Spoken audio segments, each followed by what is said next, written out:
هاي السلام عليكم مرة أخرى. هذا مشروع تهذيب حي الشواش من الأول بالكل باش يبقى فيديو للتاريخ إن شاء الله. هذا نهج المستير اللي فيه مشكلة كبيرة متاع تصريف مياه أمطار ومتاع تصريف المياه المستعملة متاع الناس، والكياس مدمر. هذا تقريبا المدخل الرئيسي الحي الشواش، يتقاطع مع برشا أنهج فرعية كما نهج سيدي عبد القادر هذا اللي يدخلوا الحي طيب المهيد قلب العوينة. دونك هذايا نهج المستير أصعب نهج تو في الأشغال هذايا، ونتصور المقاول دونك شي يخليه آخر حاجة. فيه برشا تنسيق مع ستيج مع السوناد ومع لوناس خاصة ومع التليكوم. نهج قديم من أقدم الأنهج في العوينة، يربط زوز أحياء رئيسية، الأحياء الشعبية متاع العوينة.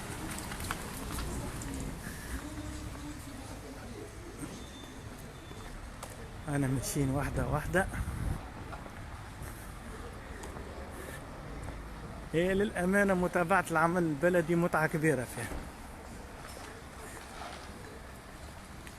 فقط المجلس البلدي متاعنا هو اللي يكرهك في حاجة اسمها البلدية.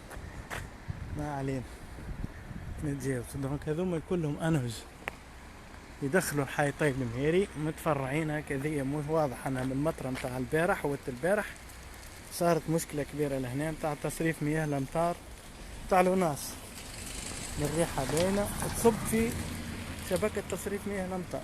مشكلة عندها سنين الله، لوناس تصب في الشبكة متاع تصريف مياه الأمطار، ولكم من تتخيلوا الباقي على طول الشارع. هاي النقطة الأخرى مع التقاطع مع نهج جرجيس على ما نتذكر، اللي هي هذه. هيك الوضعية للتاريخ. نهج المهدي، تقاطع نهج المستير مع نهج المهدي.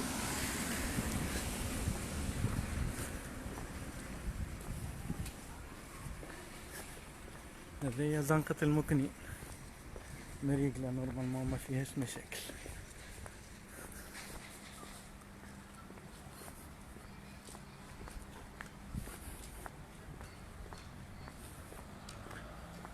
دي ماشية باهية بتاع 10 كيلومترات توا. أحسن حاجة واحد ربح.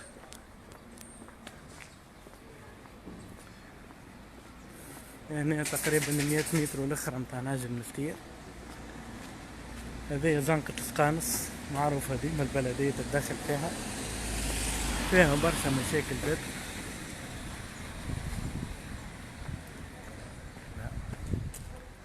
وهذا نهج المستير الشهير. هذه مازالت لوناس كيف نظفتها عندها جمعة كيف ما لوناس يخرج يمشي تصريف مياه الأمطار. نفس المشكلة على طول الشارع.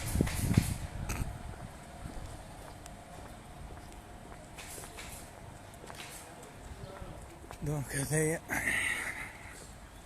واحد من الأنهج الرئيسية اللي باش تشمل أشغال كبيرة، وأكيد باش يتسكر لمدة معينة. ربي جراع أصلح. هذه زنقة واحدة أخرى كيف باش تتعاود بيتون نورمالمون. هذا شارع طيب المهيري الشهير. الجزء اللي يشق حي الشواش هو الجزء كما قلنا نقطة التقاطع باش تخدم جدا. نقطة التقاطع متاع مع شارع الحبيب بورقيبة جامع الغفران. المشكلة فيش كيسات كلها تقريبا مسكرة، العباد توحل دونك الشارع هذا كيف باش تشملوا اشغال، لكن بعد ما يوفى شارع الرايد الناجي الرايد البجاوي.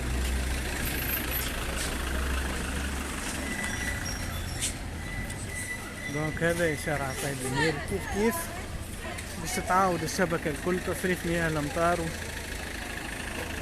ويصلحوا الشبكة متاع الناس كان فيها. هذا نهج الإمام الغزالي اللي يربط ما بين الشارع طيب الميري ونهج الرايد البجاوي حي الشواش. كيف بتسموا الأشغال.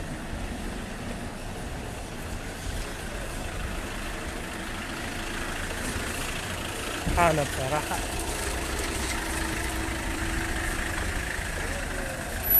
فيديو شبطة للتاريخ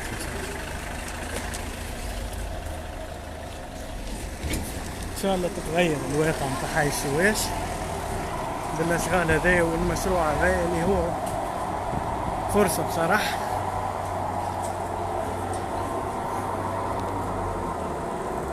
مشروع تهذيب حي الشواش. دونك رجعنا وين خلينا ترافوهم بكري في الفيديو لو.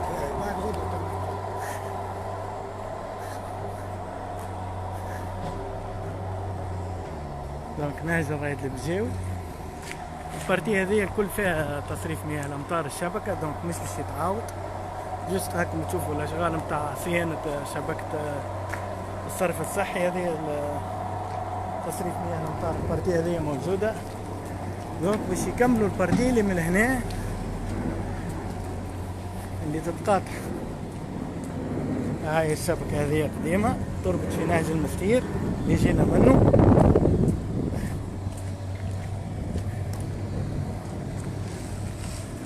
دونك هذو ما باش يوصلوا حتى الحي طيب المهيري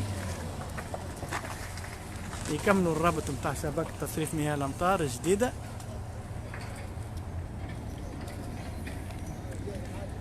وهذا نهج جبل بوقرنين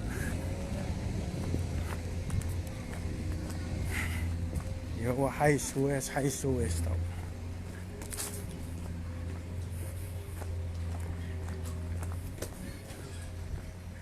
يتفرعوا عليه برشا زناقي كلهم باش تشملهم الاشغال.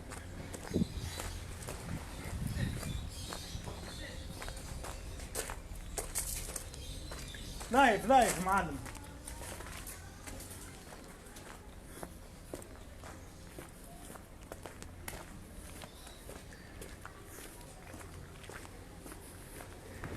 شبكة التنوير العمومي، شبكة تصريف مياه الامطار. انا مش خليناهم هذوما في الفيديو الاول.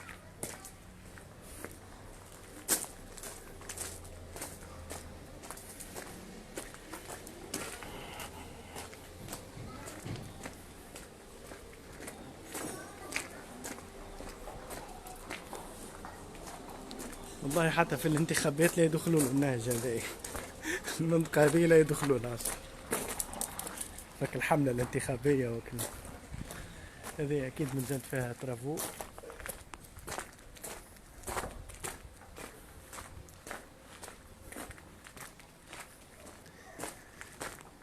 لهنا المشكلة بصراحة نهج القرنفل. هذه كيف وضعيتك تشوف. هذه تصريف مياه المستعمل حالة حليلة. لهنا باش يولي الفيديو بالريحة. هنا الربط عشوائي على الاخر بين شبكة تصريف مياه الامطار شبكة لوناس. المنطقة هذه كل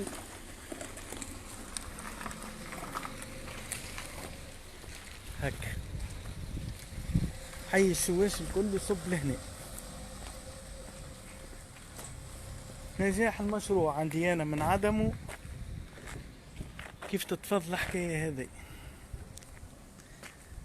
اذا ما تفضلتش دونك راهو مال عام تم اهداره. هذه شبكة تصريف مياه الامطار كيف هذيك. وهذه شبكة لوناس تخرج من هنا توحل لنا مش تقف. الرقارة هذه ديما فايدة او الربط العشوائي كيف ما تشوفوا باين.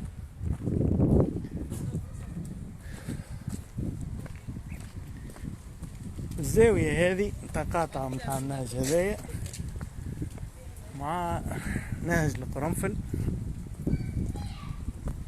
هذا كله باش يتعاود هاكا، تعاودت له شبكة تصريف مياه الامطار، وهذا نهج القرنفل. يلزم البارتي هذه تتفض. اذا نجح المشروع في الزاوية هذه او للبلدية وللمقاول من توا،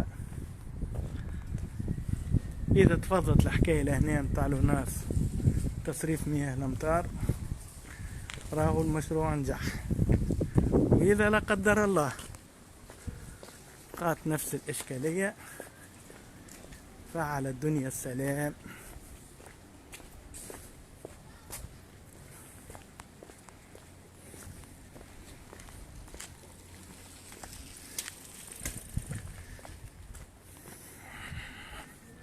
بدينا بالبلاكة متاع المشروع في اول نهج المستير، ونكملوها بالبلاكة اللي يتسكر بها المشروع في نهج نهج القرنفل. هذه النقطة السوداء لتجميع الفضلات المنزلية. الشركة مش مقصرة فالوري للأمان، نقطة نظيفة لا نسبي. هذه تتذكروها النقطة السوداء اللي نظفتها البلدية كيف نموذجي، بقات نظيفة. تعرف تخرجوا بالسيف في الفيديو؟ اتفضلوا تعملوا مسؤوليتكم. صفحة كلها حشاك زبلة وناس. هذيك النقطة متاع نحبك حمزة، خونا حمزة خرج من الحبس الحمد لله، ربي يفرج عليه. وبقات النقطة متاعه وبقات له. لا لايف تهنى هاك موجود. يا حسن عندها عامين النقطة 3 هكاك 3 سنين.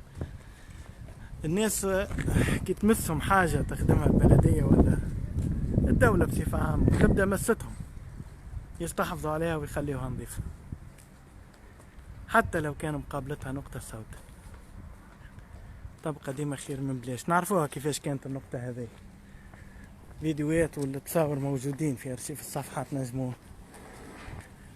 ثم حاجات صارت باهية ما ننكروش.